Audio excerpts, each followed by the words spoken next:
What does it mean to follow Jesus?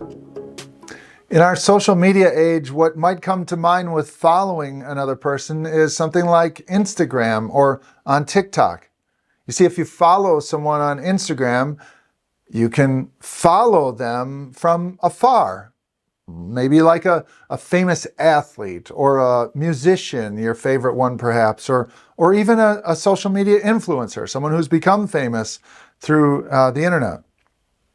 Now, if you do this, if you follow someone on Instagram, you might get to hear their viewpoints on issues of the day, maybe even issues that you agree with or want to learn more about. Maybe you could even learn something relatively not a big deal, like their favorite type of sundae or something like that. Now, if you're a follower of someone in that way, then you might be able to see what they've been doing, where they've been going, and maybe even who they've been doing it with. Most often, when it comes to this type of following, you getting to know them, so to speak, is very limited and superficial. You know about them, but you don't really know them. But what about following Jesus? Now, if you wanted to know more about Jesus's viewpoints on a variety of subjects, you could do that. You could grab a Bible. You could check out all the red letters if your Bible has that type of print. And if you did that, you might notice some really cool stories. You might notice some great teachings of Jesus. You might certainly read about some of the great and amazing things that he did. He healed people. He healed them of blindness. He took out demons out of folks. By the way, hang on, because in about 10 to 15 minutes or so, we're going to really see two showstoppers in regards to that. In reality, then, when it comes to following Jesus in these two ways, reading about him and reading about what he said and what he did, so to speak, the reality is you could still keep it superficial, couldn't you? Now, that might be okay and normal on Instagram or TikTok, but that's not what Jesus had in mind for those who would follow him. Our passage for today out of Matthew chapter 8 will show Jesus actually getting very direct on what it looks like to follow him. Let me give you a sneak peek all the way to the end here, the conclusion that we're going to make for today. And that is this: I urge you to follow Jesus, to be a follower of his, as doing so will provide you with great confidence, humble confidence at that. And you can carry that with you during the good days of life, maybe like this weekend or whatnot, or potentially during the storms of life, as we'll see from the passage today. Let me pray. God, we thank you so much for this weekend. In America, we celebrate Independence Day, and we do that well. Lord, as we even gather outside this Sunday morning, weather permitting, of course, I'm grateful for the people that will be gathered online in their homes or driving in their cars or wherever they have as they're hearing this. And I pray that all of us, whether they're in person or watching or listening online, that we would grow closer to our God and also potentially to each other. Thank you for your word. Use it to convict us and change our hearts even today. Pray this in your name, Jesus. Amen. Okay, so as we open up Matthew chapter 8, we're going to look starting in verse 18 this morning. If you are at home and you're able, if you don't have a Bible, take a moment, hit pause, go grab a Bible right now so that you can see that there's not going to be a lot of visuals today of following along like we would in the sanctuary. So Matthew chapter 8, starting in 18 is where we'll be today. Remember, as you're flipping through there, Matthew's primary audience is to the Jewish people of his day. Again, there's 4 Gospels, Matthew, Mark, Luke, and John. Each of them has a primary intended audience. Matthew's is the Jewish people. As a people with a long history of a relationship with God, of following him, and also oftentimes straying from him, generations on each side of that. They were a people who were waiting for the promised Messiah. And Matthew points throughout, he points to Jesus, that Jesus is the Messiah, the one that they've been waiting for, and he's also the Son of God. As Rick took us through last week in the first half of chapter 8, Jesus did some amazing things. He had been busy in this chapter healing people, some of whom had leprosy, a dreaded disease. Rick did a great job last week of connecting that to sin, leprosy being representative of that. We also saw Jesus heal Peter's mother-in-law, and then also a Roman centurion, a Gentile leader, a Roman at that, his servant. And then we also saw Jesus was driving out demons. Again, a thing that we don't see as much in our day, but in that day, in that time period, an amazing thing that Jesus did.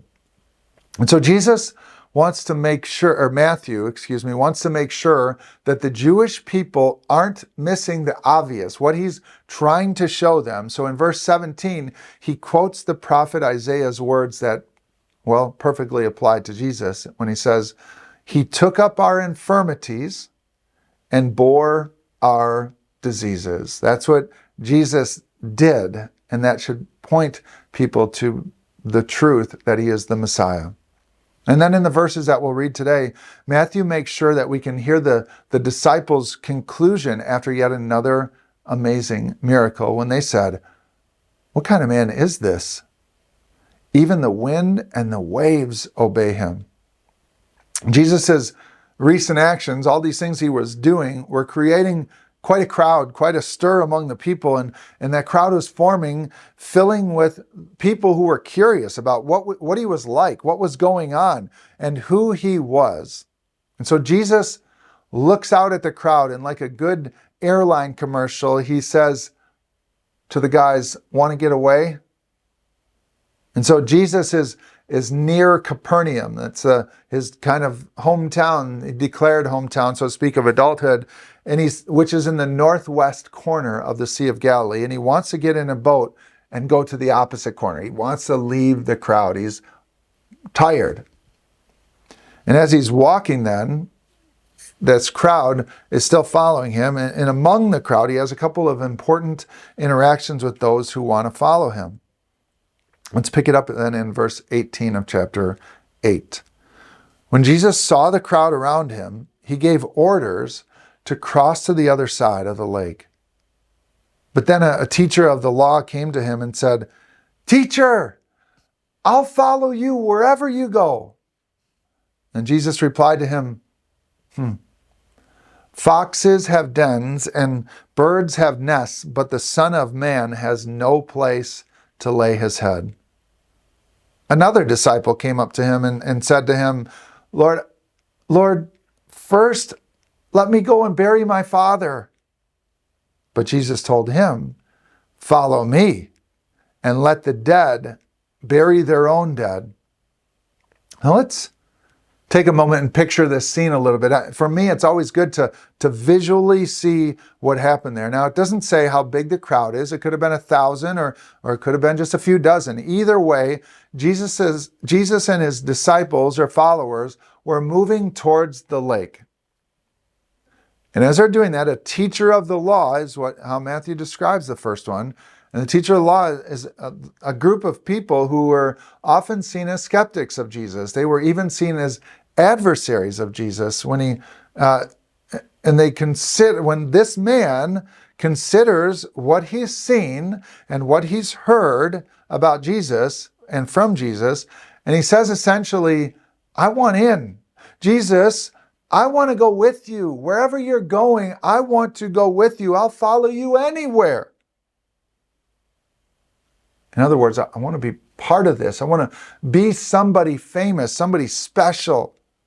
Not that different from how we might follow a famous person in the world today.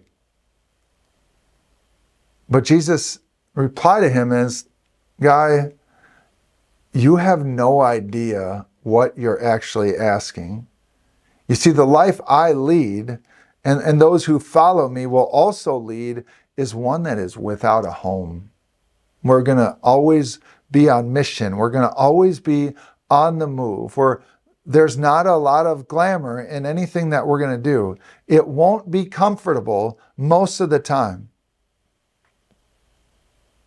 And so that man had to take that in, and we don't know his response necessarily, do we?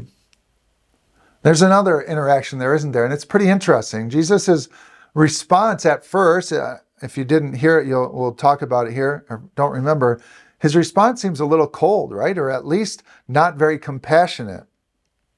The young man comes up to him and says, Jesus, I want to follow, but can I go bury my dad first? Can I go back for his funeral first?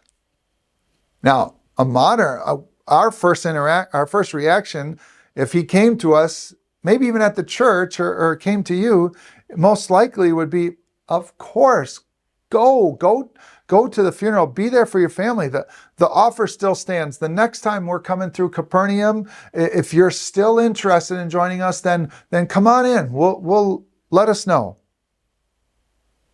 But that's not what Jesus says, does he? He says, in essence, and this is adding in a little bit of the understanding of how the Greek would have understood it. He said, let the spiritually dead bury their own physically dead. Most commentators assume then that the ask of this would-be follower was not really asking to go right to his dad's funeral, as in it was imminent kind of thing, but more along the lines of, hey, Jesus, I like what you hear, or I like what I hear from you. I'm wondering, would you be okay if I just came later? Because there's just some things I got to take care of first. Now, I don't know about you, but I remember the wrestle of feeling this way myself when I was a young man in my late teens, early 20s. As I knew about God, I had been trained well at a Christian school. My parents raised me to appreciate and fear the Lord, but I wasn't committed. I wasn't a follower of Jesus yet at that point. I wanted to potentially give my life to God, and I wanted to potentially follow him, but there was some things I wanted to do first, or some habits that I wasn't quite ready to give up yet. Looking back now, as an older man, I'm very thankful for the patience that God showed.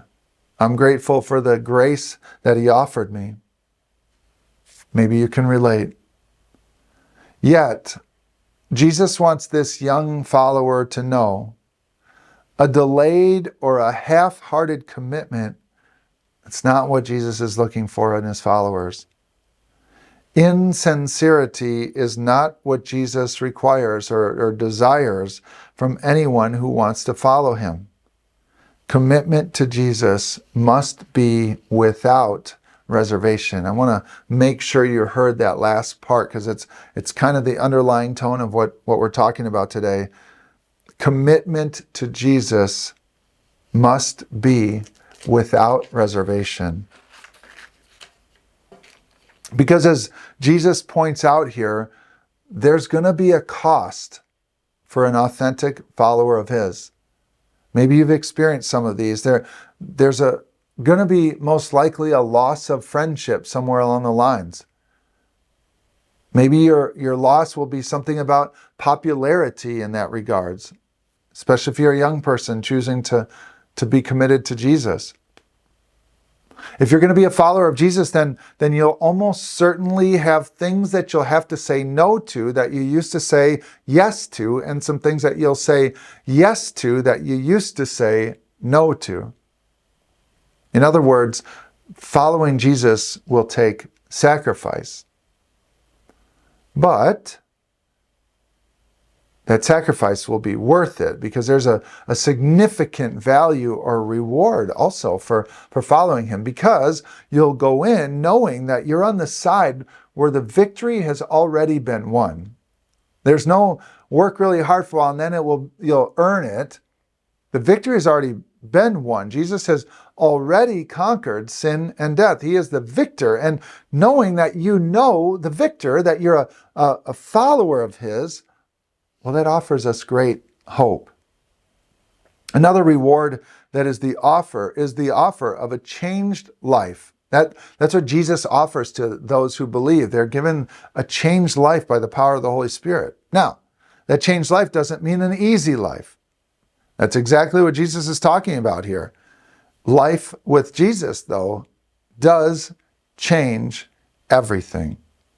And Matthew himself, as he's writing these words, he of all people knows this full well. We'll read more about his decision to follow Jesus next week in chapter 9, when Jesus simply says, "Follow me," to him at the tax booth. But before we step into the next part, before they're ready to get on the boat, I want to give you a little bit of perspective on the Sea of Galilee. So the Sea of Galilee, it's 13 miles long and 7 miles wide. So therefore, it's a little bit of a bean or an oval shape, right? And so acreage, how big is this lake? We probably know, many of us know the acreage of the lake that we live near or on here in the Northwoods, or some of them. So the Sea of Galilee is just over 41,000 acres. Now, for perspective, if that doesn't mean a lot to you, it's 12 times larger than Lake Tomahawk, or 30 times larger than Lake Minocqua. If you say both of those the opposite way, Minocqua Lake or Tomahawk Lake, just forgive me, okay? And then the 41,000 acres is 7 times bigger than all of the Minocqua chain put together. The Sea of Galilee is pretty deep. Its deepest point is 141 feet versus 84 feet for Lake Tom, 60 feet for Lake Minocqua. But most of all, what its most unique feature is that it's 600 feet below sea level. So you have land up here, and then down here is the lake, 600 feet below land. Not maybe on every side, but cumulatively on every side. And so there's a bowl then effect, which created some sudden and powerful storms as those fronts would come through and dip down into the lake, which of course is what we're going to read about today in one of Jesus's most powerful displays of exactly who he is. Okay, let's pick it up in verse 23 then. Then he got into the boat, and the disciples followed him. Suddenly, a furious storm came up on the lake, so that the waves swept over the boat. But Jesus was sleeping. So some important details here. A furious storm, just like I talked about, waves coming up into the boat, over the boat. And yet, Jesus is sleeping. Don't miss that point. All right, so then the disciples, verse 25, the disciples went and woke him, saying, "Lord, save us. We're going to drown." He replied, "Oh, you of little faith, why are you so afraid?" Then he got up and he rebuked the winds and the waves, and it was completely calm. The men were amazed and asked each other, "What kind of man is this? Even the winds and the waves obey him." I want to actually hone in on those red letter words of Jesus there in the midst of it. That's the kind of the primary thing I want to touch base with here.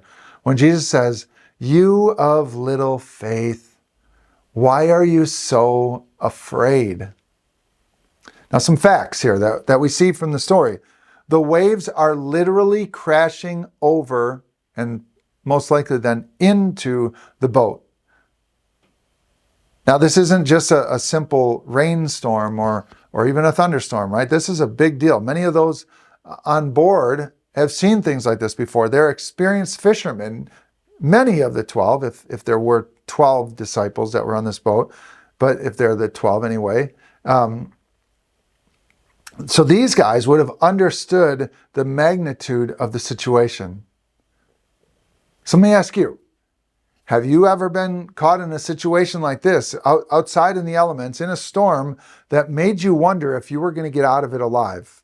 I know of two in my life at least. One of them was on a boat on the Mississippi River. We were on a pontoon boat one time, and we were going about 10 to 15 miles, so a pretty long trip on a pontoon, as you can imagine, heading south or down the river, and all of a sudden a big storm came.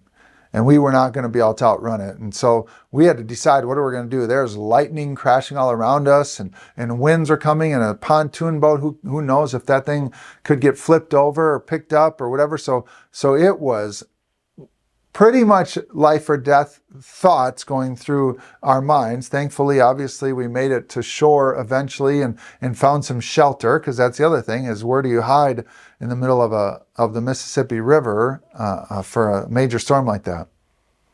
Anyway, I bet you've probably got one of those types of scenarios in your life. And so when I think about that, their fear, when considering the reality of the storm and what they knew about such things, seems pretty rational to me. But yet, these men then do something also very rational, and also that shows a level of the faith that they did have in Jesus. When the storm is around them, they don't just try and solve their own problem. They go to the one who can. They wake up Jesus. They try to get him to save him from the storm, and they wake up, Jesus, and Jesus takes note then of the storm and of their fear. Why are you so afraid, guys? And then he stands up and he tells the storm to stop, and it did. So Jesus did some very amazing things, right? Healed, he did countless other miracles, he cast out demons, he had taught like no one had ever done before him. But that's not why he came to the earth. He came to the earth to save his people from their sins, right? And so Jesus knew that it was not his time yet. And they should start to pick up on that as well. They didn't need to fear, because they needed to start seeing him as the Messiah, that God had a perfect plan for Jesus' life, and it most certainly was not to crash and die in the middle of the Sea of Galilee. And that was starting to come together then, by the way, as these men declared, even the wind and the waves obey him. And by the way, this aligns with the Old Testament view of God as the calmer of the storms, of the one who is in charge of the seas. We see it throughout the Psalms. I see it in Job 38. God describes himself that way. And so this short account from Matthew gives us a great picture also of the uniqueness of Jesus, in that he is fully man, or was fully man as he walked the earth. He needed to sleep. He was exhausted. And yet, moments later, he calmed the seas. He is fully God, fully man, the one and only Messiah. So to finish out this chapter, then there's one more picture of the power of Jesus. We're going to pick it up in verse 28. When he arrived at the other side of the region of the Gadarenes, 2 demon-possessed men coming out from the tombs met him. They were so violent that no one could pass that way. "What do you want with us, the Son of God?" they shouted. "Have you come here to torture us before the appointed time?" Now, again, sorry to hit pause here a moment, but did you catch this scene?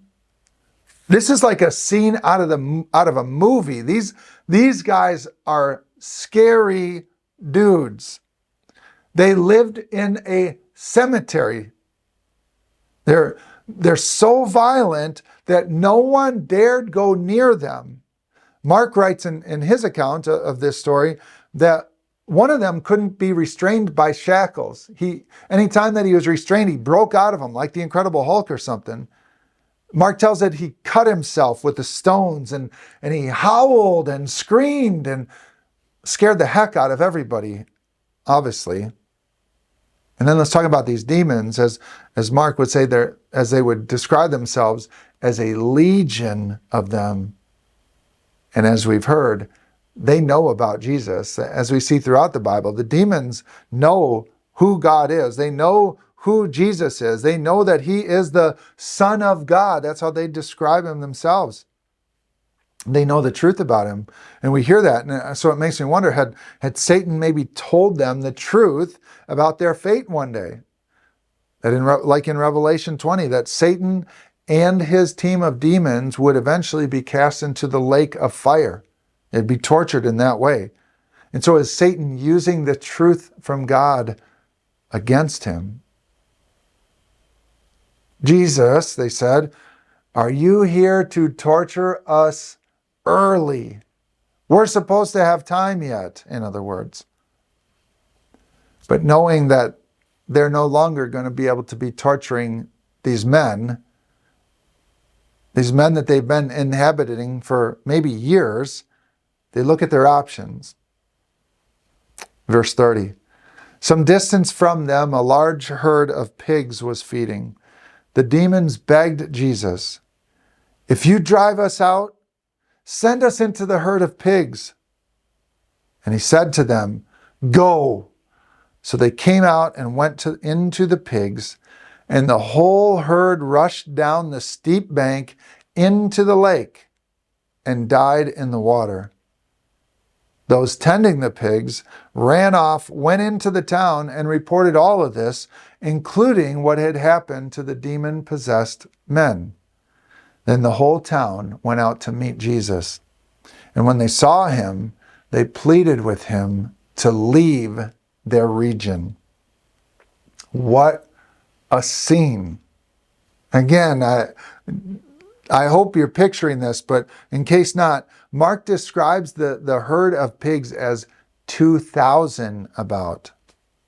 Can you imagine what this stampede looked like? The cloud of dust as they sprinted down the hill. The noise of the squealing of the pigs.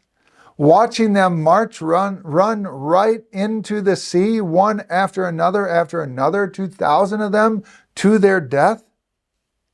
Wow. And then the word spread quickly about this event. The word about these crazed men, these locally famous for sure men, being now sane. The word spread about the loss of pigs. And again, remind you just in case, Jewish people didn't really interact with pigs. They were unclean. They certainly didn't eat them. So that tells us that they're on a part of the world that is not Jewish, but Gentile. And so therefore, this is a farm, so to speak, or these are animal farmers. And so the huge loss of revenue, the huge loss of work for these guys, this is a big deal to the people there. And the word spread quickly. And the response of the people towards a man who just did all this, a powerful man, of course, their response is, we don't want you here. Would you please leave? And that teaches us, reminds us of a sad reality of the free will that God graciously offers to mankind. The sad reality is this: many will choose not to follow Jesus, no matter how closely or clearly he shows that he is the Son of God. No matter how clearly he shows grace and mercy and love towards the people of the earth.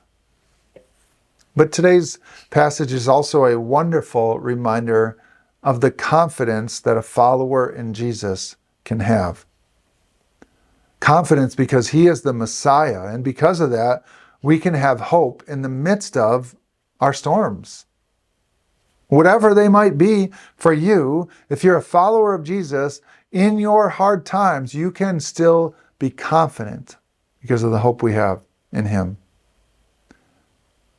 The other good piece of this is that if Jesus is willing to rescue a violent outcast like those men in the cemetery, people who had been crazy for a long time towards people, well, if their past didn't exclude them, then your past won't exclude you from life with Jesus either.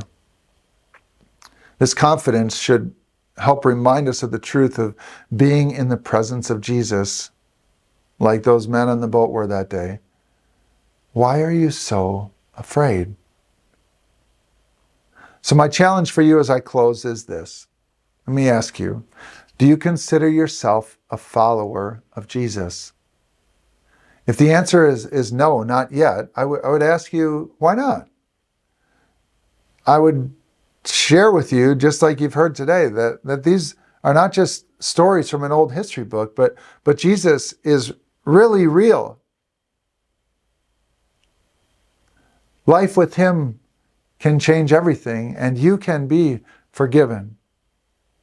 And if your answer is yes, you do consider yourself a follower of Jesus, then let me take that one step deeper for you this week. I want you to think about this and contemplate what you've heard this morning and ask yourself, are you a superficial, one that knows the stories about Jesus, or even would say you believe in him perhaps, but often struggles with fear or even unbelief if you're a superficial, so to speak, follower of Jesus? Or are you a committed follower of Jesus? Someone who is resting with Jesus. Someone who is rarely prone to fear. It happens sometimes, but rarely prone to fear. Are you a committed follower of Jesus who is trusting his plan for your life? Think about this week ahead. Have a great rest of your Sunday. Enjoy this awesome weekend in a beautiful and wonderful place like we have here in the Northwoods.